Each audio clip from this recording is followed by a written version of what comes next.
In ET Poland disappeared, not through war alone, not through famine or plague, but by agreement. Three empires simply sat down, drew new lines on a map, and erased an entire nation. For 123 years, Poland did not exist.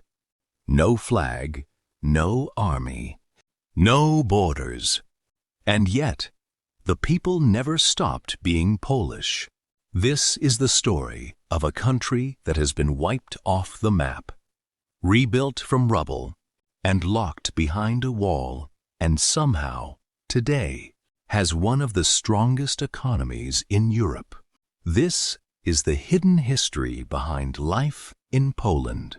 Poland sits in the middle of Europe, wedged between Germany and Russia, two of history's most powerful and aggressive neighbors. That location has been both a blessing and a curse. It gave Poland rich farmland, major trade routes, and a front-row seat to European culture. But it also meant that every war fought in Europe seemed to pass directly through Polish soil. Today, Poland is home to nearly 38 million people, a member of the European Union, and one of the fastest-growing economies on the continent. But that stability is recent, almost shockingly recent. To understand modern Poland, you have to understand a nation that has been invaded, partitioned, occupied, and rebuilt more times than almost any country on earth. And somehow, its identity never broke. Poland's story as a major power begins over 1,000 years ago. By the E10 WBS, the Polish-Lithuanian Commonwealth was one of the largest states in Europe, stretching from the Baltic Sea almost to the Black Sea.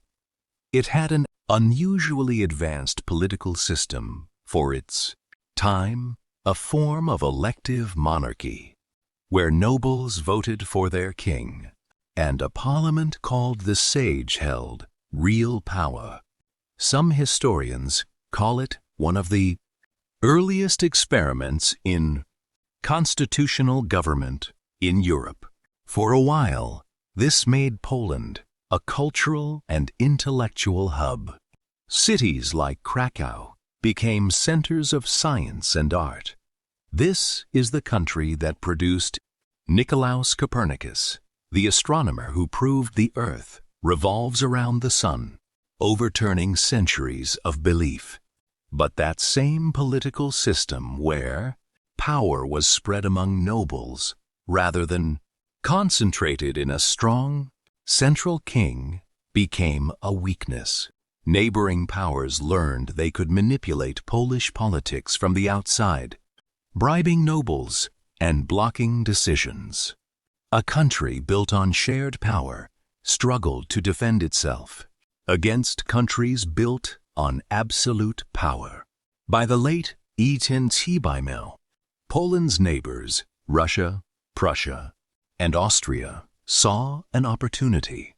In three separate agreements between 1772 and 1795, known as the Partitions of Poland, these three empires carved up Polish territory piece by piece. By 1795, there was no Poland left. It had been completely absorbed by its neighbors. For 123 years, Polish people lived under foreign rule, in three different empires, with three different languages of government, speaking Polish, teaching Polish history, even flying Polish colors could be punished. And yet, Polish identity didn't dissolve. It went underground. Secret schools taught children Polish language and history in basements and back rooms. Polish culture survived in music, in poetry, in the resistance itself.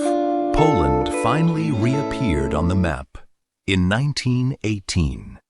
At the end of World War I, when the empires that had divided it collapsed, for the first time in over a century, there was a Polish state again. But that independence would last barely 20 years. On September 1st, 1939, Germany invaded Poland from the west. Just over 2 weeks later, the Soviet Union invaded from the east.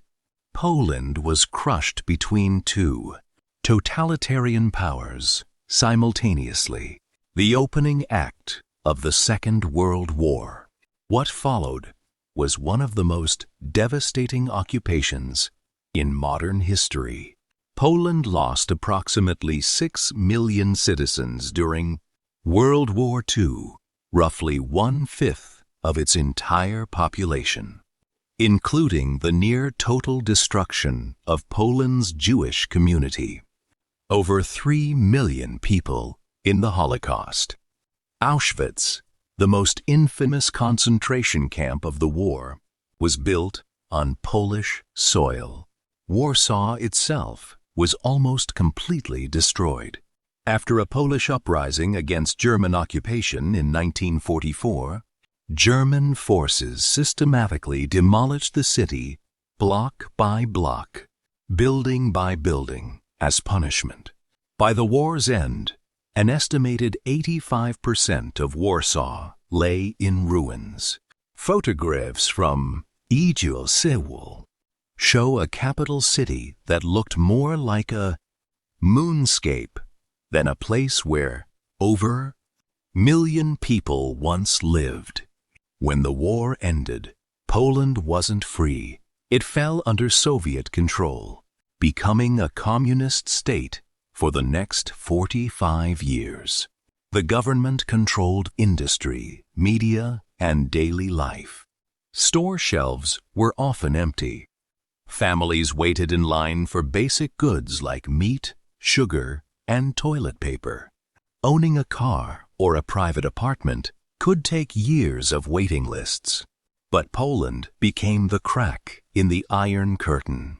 In the port city of Gdańsk, a shipyard electrician named Lech Walesa helped organize Solidarity, an independent trade union that grew into a nationwide movement. Of nearly 10 million people, the first mass opposition movement inside the Soviet bloc, the Polish Catholic Church, and the election of a Polish Pope, John Paul II, in 1978, gave Poles a powerful symbol of identity the state couldn't fully control.